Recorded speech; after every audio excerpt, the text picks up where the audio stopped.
Assalamualaikum warahmatullahi wabarakatuh. Perkenalkan, nama saya Ain Fitri Sylvia. Saya guru informatika di SMA Negeri 12 Kota Bandung. Sebagai mahasiswa PPG dalam jabatan di LPTK Universitas Pendidikan Indonesia, saya akan menyajikan sebuah praktik video pembelajaran untuk uji kinerja atau UKIN pada PPG dalam jabatan tahun 2023 yang dilaksanakan pada hari Selasa, tanggal 15 Agustus tahun 2023. Selamat menyaksikan. Terima kasih. Wassalamualaikum warahmatullahi wabarakatuh.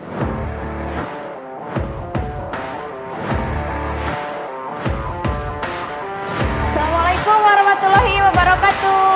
Waalaikumsalam warahmatullahi wabarakatuh. Selamat pagi anak-anak. Pelajaran hari ini seperti biasa di sekolah kita ada kebiasaan yang baik, yaitu penguatan pendidikan karakter. Oke, untuk yang pertama, mari kita sama-sama berdoa ya, dipimpin oleh ketua murid. Sebelum kita memulai pembelajaran hari ini, alangkah baiknya kita berdoa. Berdoa menurut kepercayaan masing-masing dimulai. Selanjutnya, yang kedua adalah literasi ya. Silakan kalian buka buku.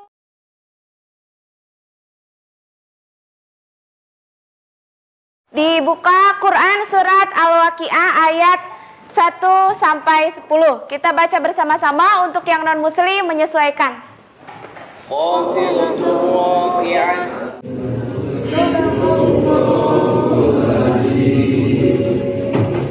Baik, selanjutnya mari kita menyanyikan lagu Indonesia Raya yang akan dipimpin oleh ketua Krems kita ya.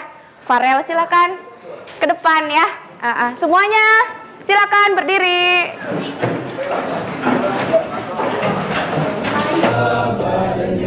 Untuk Indonesia Raya. Ya, mengucap ulang moto SMA Negeri 12 Bandung. Smart is crucial. Smart is crucial. Personality is more. Personality is more. Sebelum kita memulai KBM hari ini, silahkan kalian absensi hari ini ya dengan scan barcode ya, silahkan.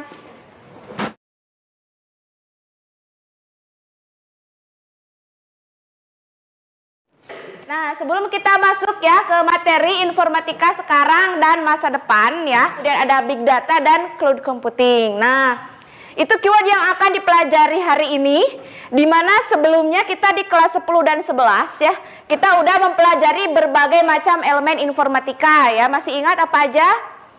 Ada berpikir, komputasional ya, kemudian ada kita mulai belajar ya, alangkah baiknya di antara kita ada kontrak KBM dulu ya, yang disepakati bersama. Kontrak KBM informatika. Yang satu, sapu buku catatan kelas informatika berwarna hijau. 2. Siswa masuk KBM untuk supaya tidak tertukar dengan kelas yang lainnya, kita sepakati sampul kelas yang informatika ini berwarna hijau. Setuju semuanya? Setuju ya? Coba diacungkan bukunya. Udah hijau semua ya? Oke, mantap ya, spektakuler, luar biasa ya. Kemudian jika melanggar kontrak belajar di atas akan dikenakan diskon ya, diskon, ada reward, ada punishment ya. Siswa aktif dalam KBM akan mendapat bintang penilaian sebagai bonus atau reward. Nah ya, kalian nanti diberikan bintang ya berupa hati dari ibu ya. Hati ini kalian kumpulkan untuk ditukar dengan nilai ya. Bahkan yang terbaik ya untuk hari ini, kalian akan mendapatkan berbagai bonus ya, berbagai bonus, berbagai reward ya. Kalian kumpulkan bintang-bintangnya ya, kalian bisa tukarkan dengan door prize dan jadi kita semua ya. Nah, supaya lebih semangat lagi kita ice breaking ya. Nah, ada adiknya, silakan adik. Ke depan yang untuk memimpin. semuanya berdiri, semuanya berdiri. Kita sebelum kita belajar, kalau di kurikulum Merdeka itu ya, ada ciri khasnya ya, ada capaian pembelajaran, kemudian ada tujuan pembelajaran, pastinya ada indikator, ada pemahaman bermakna, dan ada pertanyaan pemantik. Nah, diawali dengan capaian pembelajaran hari ini ya, yang akan dibacakan oleh siapa tadi yang bisa cum? Oke, silakan Adli. Pada akhir fase F, peserta didik mengintegrasikan yang kedua yaitu ada tujuan pembelajaran dan indikator. Cung yang bisa melakukan pengamatan media pembelajaran, peserta didik mampu menganalisis konsep umum tentang peran informatika pada masa ini dan mendatang. Indikator, peserta didik mampu menganalisis konsep umum tentang peran informatika. Pertama, setelah melaksanakan pengamatan media pembelajaran ya, peserta didik mampu menganalisis konsep umum tentang peran informatika pada masa kini atau masa sekarang dan masa depan. Kemudian setelah melakukan diskusi, jadi karena ini masuk ke dalam sintaks problem based learning ya, atau pembelajaran berbasis masalah. Jadi nanti kalian diberi LKPD kemudian diskusi ya. Nah, tujuannya peserta didik mampu mengkomunikasikan ya bangan ada revolusi industri sesuai keyword yang tadi sudah disampaikan ya. Ada revolusi industri 4.0 ya, kemudian IoT ya atau Internet of Things, kemudian Big Data, Artificial Intelligence ya atau AI ya, dan code computing. Baik, untuk yang berikutnya yaitu pemahaman bermakna ya, pemahaman bermakna. Coba dilihat gambarnya, terlihat nggak gambar apa ini? Industri 4.0 adalah sebutan untuk perkembangan teknologi di bidang industri. Ya, jadi ini memang salah satu aplikasi dari pemanfaatan atau pengaplikasian dari revolusi industri ya. Baik, tepuk tangan dulu dong buat Kinan ya, beri apresiasi ya. Nah, setelah pemahaman bermakna tentunya ada pertanyaan pemantik. Ada yang bisa lihat di sini gambar apa? Yang bisa terlihat gambar apa? Yang terlihat oleh kalian? Jadi peran informatika pada sekarang ya ini itu sangat penting. Kalau dihubungi sama gambar yang di itu barang elektronik itu semua terhubung dalam satu jaringan yang disebut dengan konsep Internet of Things. Internet of Things itu tujuannya buat memenuhi kebutuhan manusia dan membantu kegiatan manusia. Kalau di masa yang akan datang itu bakalan jauh lebih penting karena informatika itu bakalan jauh lebih canggih dan IoT bakalan semakin sempurna. Kita memulai ke materi ya, silahkan kalian laksanakan pre-test ya, silahkan kalian scan barcode ya.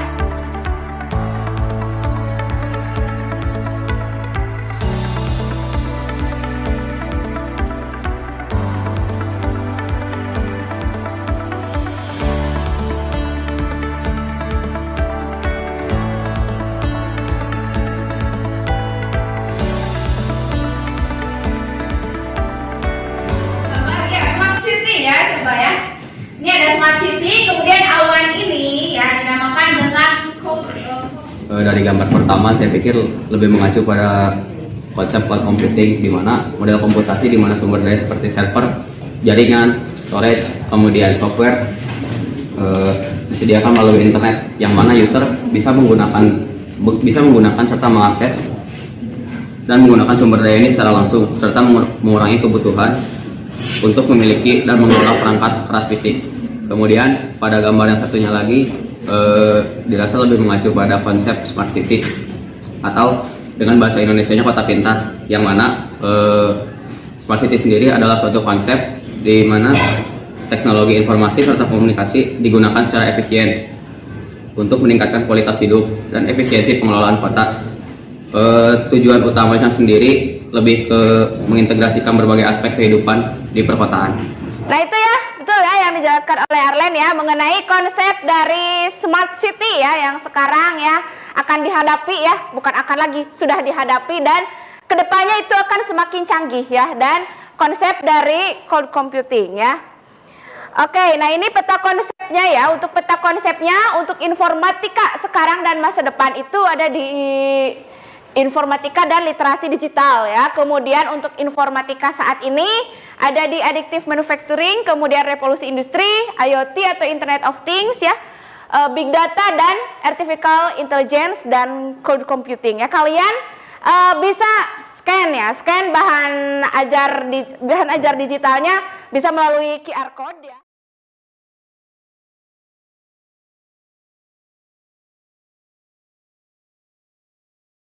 Selanjutnya ya, sambil kalian mengakses bisa kalian saksikan ya video berikut ya. Apa kamu pernah mendengar istilah artificial intelligence? Artificial intelligence atau kecerdasan buatan adalah mesin yang program untuk berpikir maupun bertindak seperti manusia. Ada dua komponen utama dalam pengembangan AI, yaitu Big Data dan Computing Verifikasi wajah, fitur personal assistant, recommendation engine, dan self-driving and parking fairness. Lalu, bagaimana penerapan artificial intelligence di Indonesia? Menurut riset dari Indonesia, seperti pengelolaan big data dan mindset inovasi. Untuk mengatasinya, SDM Indonesia perlu memiliki 3 skills utama, yaitu kemampuan analitis, pengambilan inisiatif, dan tentunya keterampilan IT. Bagaimana? Siapa kamu untuk menghadapi tantangan ini? Selanjutnya kita bagi kelompok ya. Nah, pembagian kelompok ini dilaksanakan secara heterogen ya. Nanti Ibu Spin dengan ketuanya ditentukan berdasarkan hasil pretest ya sebagai tutor sebaya ya.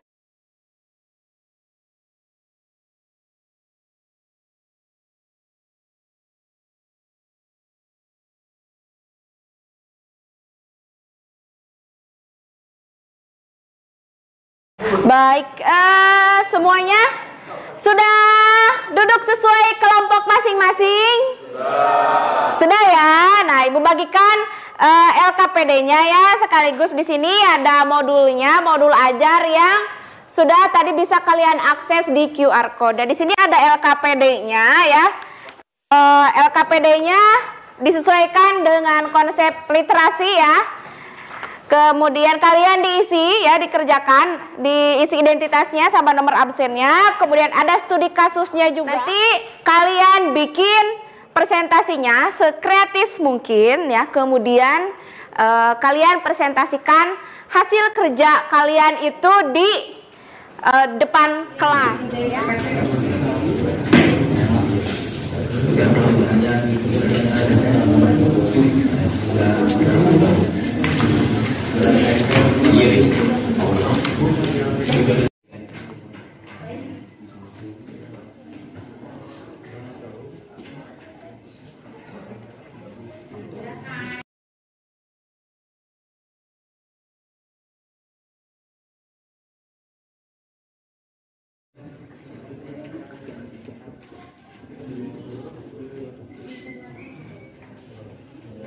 Kesulitan atau ada yang ditanyakan? Kan gini, bukan kita ngebahas soal AI. Jadi kira-kira penerapan AI di kehidupan sehari-hari itu kayak gimana gitu tuh? Kehidupan sehari-hari. Nah, seperti kalian ketahui, banyak sekali ya tugas-tugas seperti laporan misalnya ya. Kemudian tugas resume. Nah, kalian bisa memanfaatkan ya AI ini, contohnya penerapan dari ChatGPT gitu ya. Itu kan ada studi kasus gitu. Coba gimana kelompok ini ada kesulitan? Ibu, ini kan ada studi kasus Bu ya. Iya. Mungkin manfaat dari penggunaan cloud computing buat teknologi itu apa ya Bu? Ya, baik. Untuk penggunaan cloud computing ya dalam studi kasus ini, kalian bisa mengaplikasikannya ya sebagai sarana menyimpan data supaya tidak takut data ini bisa disimpan dan diakses ya, diakses kapan saja, di mana saja tanpa takut hilang ya. Begitu. Bisa dipahami?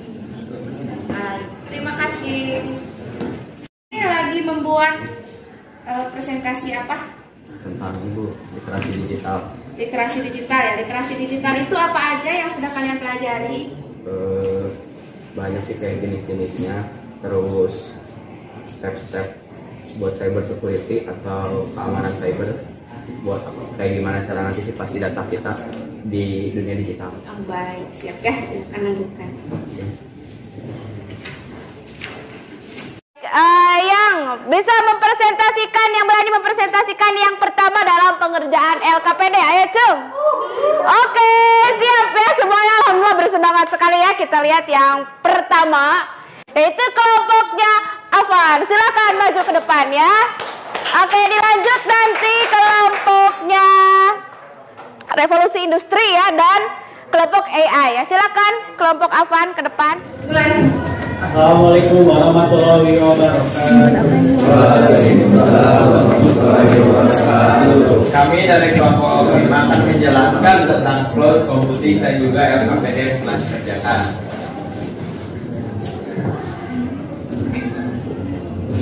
Yang pertama, apa itu cloud computing? Cloud computing atau komputasi awal adalah metode penyampaian berbagai layanan melalui internet. Penyimpanan berbasis cloud memungkinkan Anda menyimpan file selama Anda memiliki akses ke internet. Kemudian cara kerja cloud computing. Setiap varian cloud computing memiliki dua faktor yang sama secara umum, yakni data center yang berada di luar dan harus memiliki internet untuk mengaksesnya. Sumber daya server dalam data center ini dikumpulkan untuk membuat platform yang sangat besar agar siap menampung layanan virtual. Sumber daya yang dikumpulkan ini diatur agar bisa fleksibel sehingga para penggunanya bisa mengakses lebih banyak ruang penyimpanan jika diperlukan. Demikian pula dengan sumber daya yang sedang tidak digunakan.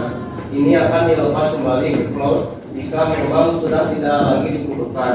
Pengguna sumber daya berbasis on demand ini menawarkan stabilitas dan fleksibilitas yang hampir tidak terbatas.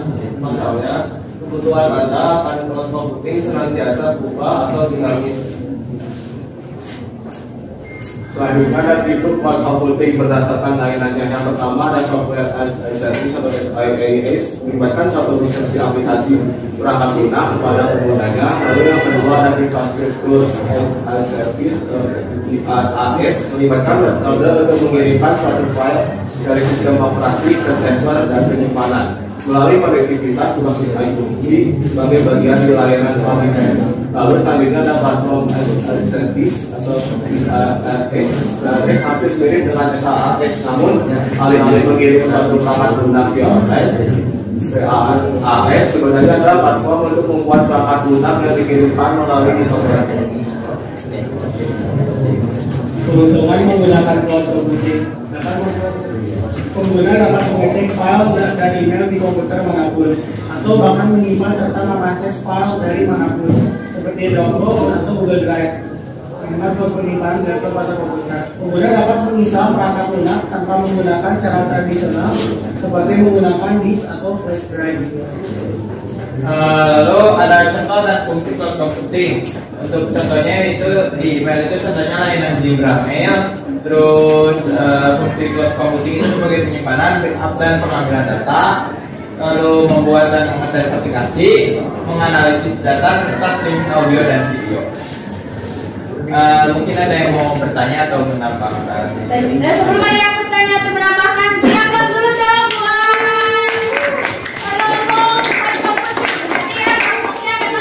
Sesuai dengan materi-materi yang ada di LKPD ya. Ada yang berkomputing, ada AI ya, ada revolusi industri sesuai materi-materi hari ini ya. Informasi sekarang dan masa depan.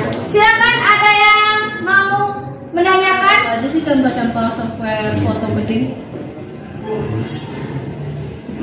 Tadi itu contoh software yang menggunakan SaaS ya. Jadi contohnya itu ya kalau yang dibutuhkan sehari-hari itu kayak Microsoft Office 365, lalu yang ada Canva juga dan Adobe Creative Cloud. Bisa dipahami Kinan? Yang disebutkan tadi ada keuntungan dalam penggunaan cloud computing. Nah, kalau ada keuntungan pasti juga ada kerugian. Jadi kerugiannya itu yang pertama ketergantungan pada koneksi internet. Jadi kalau nggak ada internet, cloud computing itu tidak bisa diakses. Yang kedua, keamanan dan privasinya. Meskipun penggunaan cloud computing ini keamanannya sudah tinggi, tapi tetap harus diwaspadai. Yang ketiga, biaya. Bila penggunaan cloud computingnya besar, maka biayanya juga semakin besar. Assalamualaikum warahmatullahi wabarakatuh. Waalaikumsalam warahmatullahi wabarakatuh. Kami dari kelompok revolusi industri akan menjelaskan materi yang akan kami sampaikan. Oke, baik, yang pertama adalah pengertian dari revolusi industri 4.0. Revolusi industri 4.0 adalah istilah yang mengacu pada transformasi digital yang sedang berlangsung dalam dunia industri dan manufaktur. Ini merupakan hal evolusi teknologi yang paling baru setelah 3 revolusi industri sebelumnya. Revolusi industri 4.0 ditandai oleh adopsi teknologi canggih seperti AI, big data analitik, robotika, dan otomasi. Kombinasi teknologi ini memungkinkan mesin perangkat dan sistem berkomunikasi satu sama lain dan mengumpulkan serta menganalisis data dalam skala besar. Dalam revolusi industri 4.0, produsen dan perusahaan dapat memanfaatkan data real-time untuk meningkatkan efisiensi operasional, mengoptimalkan data yang dimasukkan, dan meningkatkan kualitas produk. Teknologi ini juga kemungkinan personalisasi produk dan layanan yang lebih baik sesuai dengan kebutuhan individu.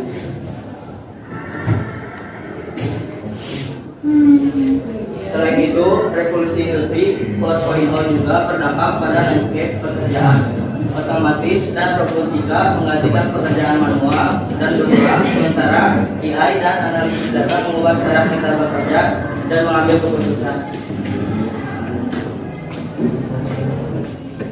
Revolusi industri 4.0 juga membawa tantangan baru termasuk keamanan cyber dan masalah privasi data. Dengan semakin banyaknya perangkat terhubung, penting untuk melindungi data dan informasi pribadi dari ancaman cyber. Apa industri 4.0 itu begitu penting?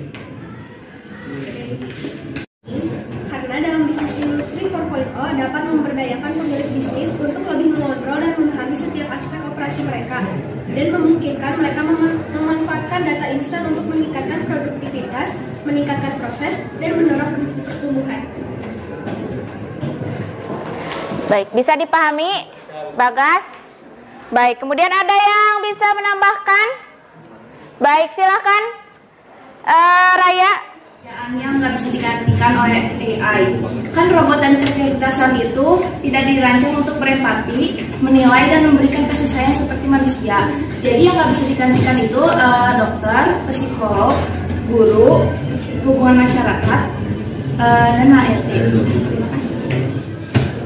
Secara keseluruhan, revolusi industri 4.0 mewakili perubahan besar dalam cara dunia industri beroperasi dan membuka peluang baru untuk kemajuan teknologi, efisiensi, dan inovasi. Penting bagi organisasi dan individu untuk beradaptasi dengan perubahan ini dan memanfaatkan teknologi dengan bijaksana untuk mencapai keberhasilan dan kemajuan di era digital ini. Oke, beri tepuk tangan ya untuk kelompoknya Nailan dan kawan-kawan. Assalamualaikum warahmatullahi wabarakatuh. Waalaikumsalam warahmatullahi wabarakatuh. Kami dari kelompok 4 akan mempresentasikan tentang AI atau Artificial Intelligence.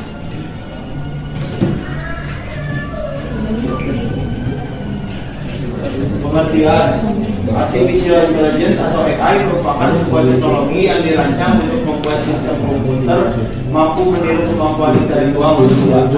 AI memungkinkan komputer untuk belajar dari pengalaman, mengidentifikasi pola, membuat keputusan, dan menyelesaikan tugas-tugas kompleks dengan cepat dan efisien.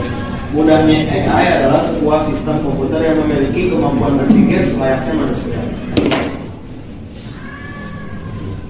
Kelebihan AI, ada kemampuan analitik. AI mampu menganalisis data dengan cepat dan akurat, bahkan dalam jumlah yang sangat besar. Lalu ada pengambil keputusan yang objektif. AI dapat memproses data secara objektif tanpa dipengaruhi oleh emosi atau bias manusia. Hal ini dapat mengurangi kesalahan dan meningkatkan akurasi dalam pengambilan keputusan. Lalu ada efisiensi tinggi. Dengan kecepatan proses pemrosesan yang tinggi, AI dapat menyelesaikan tugas-tugas dengan cepat dan akurat. Hal ini membuatnya lebih efisien secara waktu dan biaya dalam banyak bidang, seperti manufaktur, perbankan, dan logistik.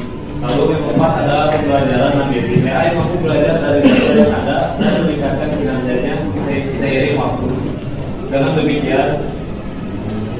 demikian, sistem AI terus berkembang menjadi lebih cerdas seiring berjalannya waktu.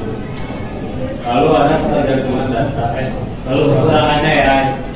Yang pertama ada ketergantungan data. Performa AI sangat bergantung pada data yang digunakan untuk pelatihan. Jika data tidak representatif atau terkontaminasi oleh bias, maka hasil tidak akan akurat dan adil. Lalu ada keamanan dan privasi. Pengguna AI dapat melibatkan risiko keamanan dan privasi data. Data yang dikumpulkan dan digunakan oleh sistem AI dapat rentan terhadap serangan atau penyalahgunaan oleh pihak yang tidak berwenang. Lalu ada keterbatasan pemahaman AI cenderung memiliki pemahaman yang terbatas dalam memahami konteks yang kompleks. Lalu ada pergantian pekerjaan manusia. Kemampuan AI untuk mengotomatisasi tugas-tugas dalam melakukan pekerjaan manusia. AI dalam kehidupan sehari-hari. Kesehatan digunakan untuk menyusun daftar resep dan pembacaan hasil X-ray yang telah dipersonalisasi.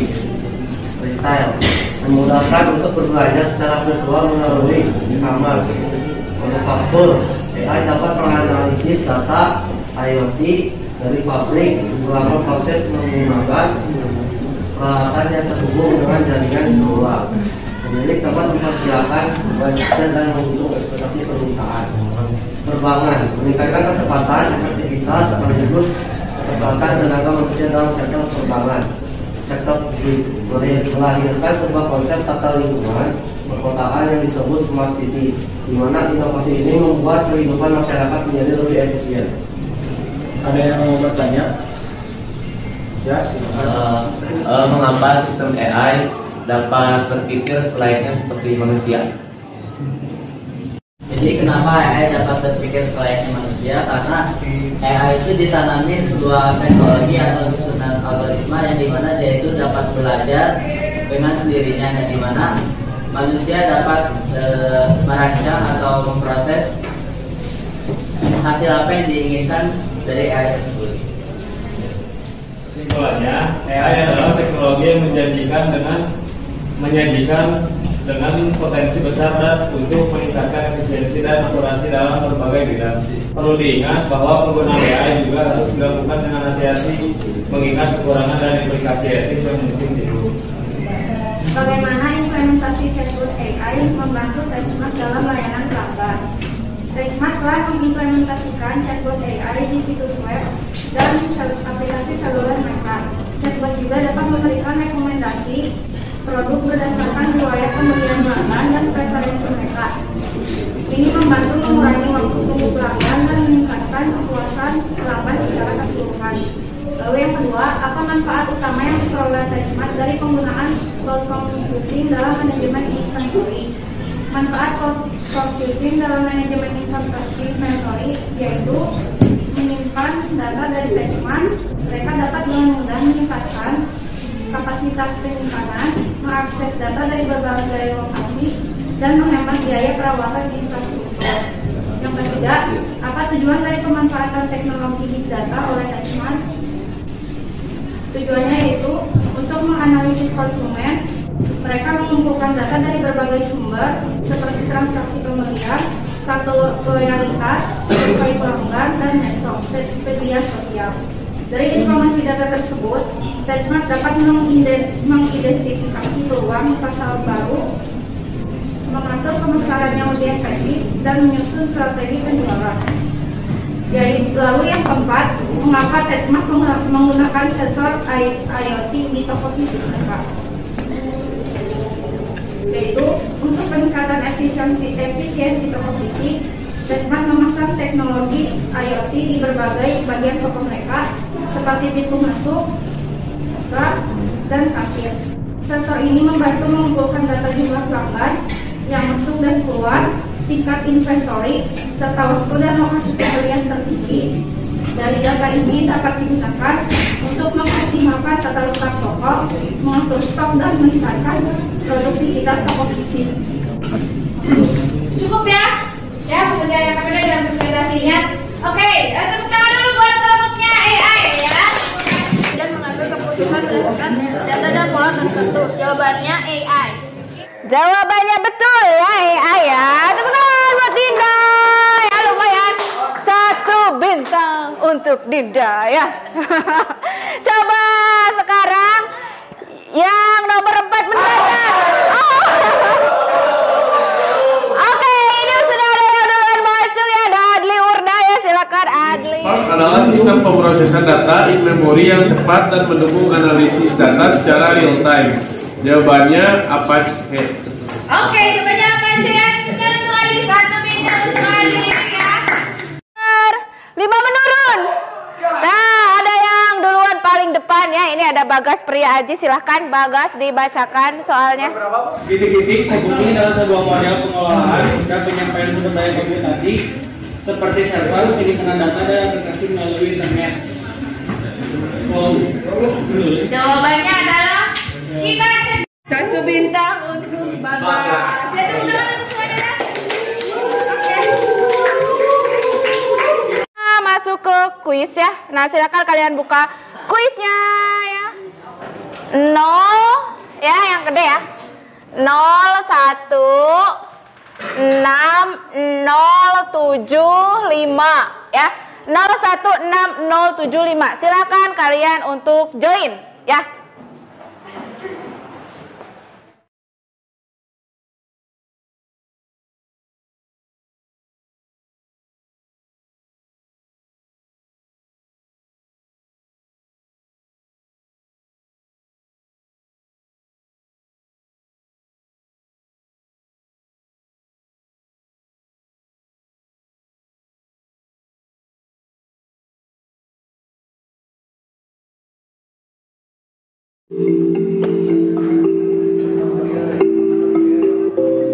Baik ya, kita lihat juaranya ya.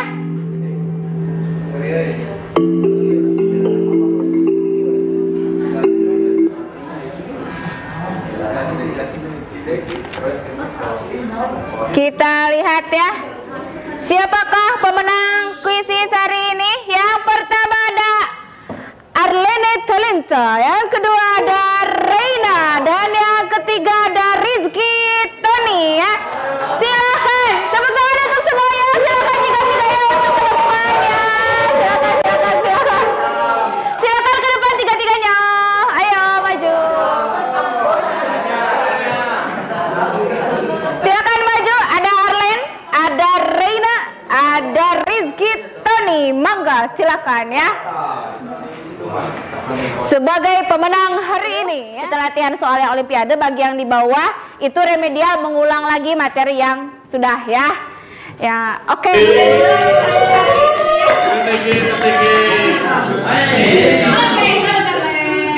Ya. Kemudian yang kedua ada Reina ya. Selamat untuk Reina ya. Oke. Dan yang ketiga ada Rizky Tony. Selamat Rizky Tony ya. Oke, ya, di sini sudah ada nilainya ya, sudah tertera ya. Dari semua pembelajaran hari ini, kemudian kesimpulannya ya, lalu refleksinya ya. Kalian bisa scan barcode ya, silakan di scan barcode dulu. Kalian di sini ada beberapa pertanyaan refleksi ya. Apa yang kalian pelajari pada bab ini? Kemudian kesulitan apa yang kalian hadapi saat KBM bab ini ya?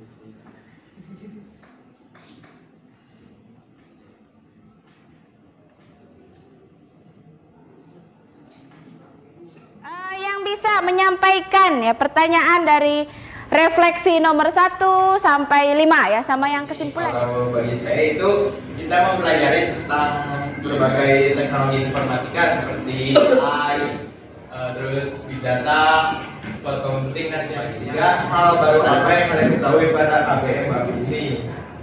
Saya baru tahu kalau Canva itu termasuk layanan SaaS. Refleksi yang keempat, apa yang menyenangkan dari KBM ini, yaitu kalau bagi saya itu mempelajari sesuatu jadi publik itu termasuk informatika. Saya suka informatika. Mengenai informatika masa kini dan masa depan, yang dimana kita terdiri dari revolusi industri 4.0, terus Internet of Things atau IoT, terus big data, AI atau kita akhiri pembelajaran hari ini. Silakan dihitung ya. bintangnya atau hatinya ada berapa? Coba dicek ada berapa? Ada yang dapat 3, ada yang dapat 2. Sudah tidak ada lagi ya yang mengacung yang lebih dari 7 ya. Silakan ke depan untuk Alfadia yang mendapatkan door prize ya. Silakan ke depan Afan ya. Atas door prize semoga bisa meningkatkan argumen dan antusias ya. Ya. Akhir kata ya. Lakukan yang terbaik di semua kesempatan yang kamu miliki. Suatu hari kerja kerasmu akan terbayar. Alhamdulillah untuk pembelajaran hari ini sudah selesai. Sebelum mengakhiri pembelajaran hari ini, alangkah baiknya kita berdoa. Berdoa menurut kepercayaan masing-masing dimulai.